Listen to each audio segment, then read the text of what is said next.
ಉಡಾಯಿಸೋ ಖಾರ ಬಣ್ಣ ರುಚಿಯನ್ನು ನೀಡುತ್ತದೆ. ಮೆಣಸಿನ ಪುಡಿ ಚಿಂದಿ ಉಡಾಯಿಸೋ ಖಾರ ಬಣ್ಣ ರುಚಿ.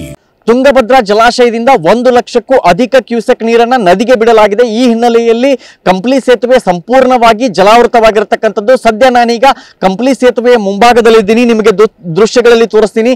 ಈಗ ಕಂಪ್ಲಿ ಸೇತುವೆಯ ಮೇಲ್ಭಾಗದಲ್ಲಿ ಸಂಪೂರ್ಣವಾಗಿ ನೀರು ಹರಿತಿರತಕ್ಕಂಥದ್ದು.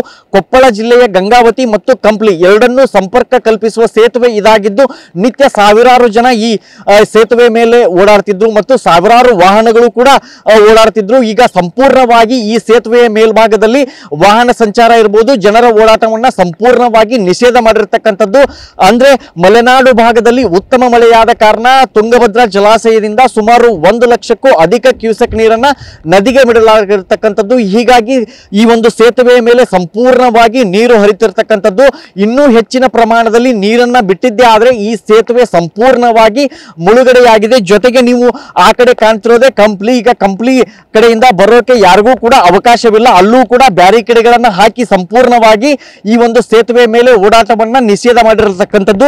ನನ್ನ ಎಡಭಾಗದಲ್ಲಿ ನಾನು ನಿಮಗೆ ದೃಶ್ಯಗಳಲ್ಲಿ ತೋರಿಸ್ತೀನಿ. ಇದು ಒಂದು ಗಂಗಾವತಿಗೆ ಸಂಪರ್ಕ ಕಲ್ಪಿಸುವಂತಹ ರಸ್ತೆ. ಈ ಎಡಭಾಗದಲ್ಲೂ ಕೂಡ ಈಗ ಎಲ್ಲವನ್ನೂ ಕೂಡ ಬ್ಯಾರಿಕೇಡ್ ಹಾಕಿ ಸಂಪೂರ್ಣವಾಗಿ ಕ್ಲೋಸ್ ಮಾಡಿರ್ತಕ್ಕಂಥದ್ದು. ಇಲ್ಲಿ ಪೊಲೀಸ್ ಸಿಬ್ಬಂದಿಯನ್ನು ಕೂಡ ನಿಯೋಜನೆ ಮಾಡಿರ್ತಕ್ಕಂಥದ್ದು. ಜೊತೆಗೆ ಈಗ ತುಂಗಭದ್ರಾ ಜಲಾಶಯದಿಂದ ಇನ್ನೂ ಹೆಚ್ಚಿನ ಪ್ರಮಾಣದ ನೀರು ಬಂದ್ರೆ ಅಕ್ಕಪಕ್ಕದ ಜಮೀನುಗಳು ಅಲ್ಲಿಗೂ ಕೂಡ ನೀರು ನುಗ್ಗುವ ಆತಂಕ ಇದೆ. ನೀವು ದೃಶ್ಯಗಳು ನೋಡ್ತಿರ್ಬೋದು, ಅಕ್ಕಪಕ್ಕ ಭತ್ತ, ಕಬ್ಬು ಹೀಗೆ ತೋಟಗಳಿವೆ, ಅಲ್ಲೂ ಕೂಡ ನೀರು ನುಗ್ಗುವ ಆತಂಕ ಇರತಕ್ಕಂಥದ್ದು. ಈಗ ಮಲೆನಾಡು ಭಾಗದಲ್ಲಿ ಉತ್ತಮ ಮಳೆಯಾದ ಹಿನ್ನೆಲೆಯಲ್ಲಿ ಜಲಾಶಯಕ್ಕೆ ಅಪಾರ ಪ್ರಮಾಣದ ಒಳಹರಿವಿದೆ. ಒಳಹರಿವು ಎಷ್ಟಿದೆಯೋ ಅಷ್ಟೇ ಪ್ರಮಾಣದ ನೀರನ್ನ ನದಿಗೆ ಬಿಡಲಾಗಿರ್ತಕ್ಕಂಥದ್ದು. ಈಗ ಕಂಪ್ಲಿ ಸೇತುವೆ ಸಂಪೂರ್ಣವಾಗಿ ಜಲಾವೃತವಾಗಿದ್ದು, ಇನ್ನೂ ಹೆಚ್ಚಿನ ಪ್ರಮಾಣದ ನೀರು ಬಂದ್ರೆ ಅಕ್ಕಪಕ್ಕದ ಜಮೀನುಗಳಿಗೂ ಕೂಡ ತೊಂದರೆಯಾಗೋದು ಮತ್ತು ರೈತರಿಗೆ ಸ್ವಲ್ಪ ಆತಂಕ ಕೂಡ ಎದುರಾಗಿರ್ತಕ್ಕಂಥದ್ದು. ಕ್ಯಾಮರಾ ಪರ್ಸನ್ ಮಾರುತಿ ಜೊತೆ ಶಿವಕುಮಾರ್, TV9 ಕೊಪ್ಪಳ.